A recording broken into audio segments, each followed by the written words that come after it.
Cukce mau kan ini sup untuk pereda batuk dan juga panas dalam ya.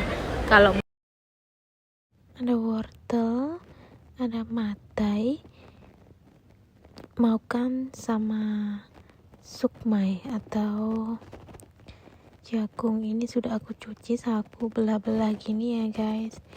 Ini matai apa ya, water chestnut bahasa Inggrisnya. Ini ada 5 mangkok air aku didihkan, lalu dimasukkan semua ya guys. Ini total perebusannya 45 menit, jangan terlalu lama ya. Di 30 menit nanti aku masukkan pengtong atau gula batu ya. Ini udah 30 menit guys, lalu kita masukkan pengtong sedikit aja ya, karena semua bahannya itu kalau direbus akan mengeluarkan rasa manis ya guys, jadi gak usah terlalu banyak ya.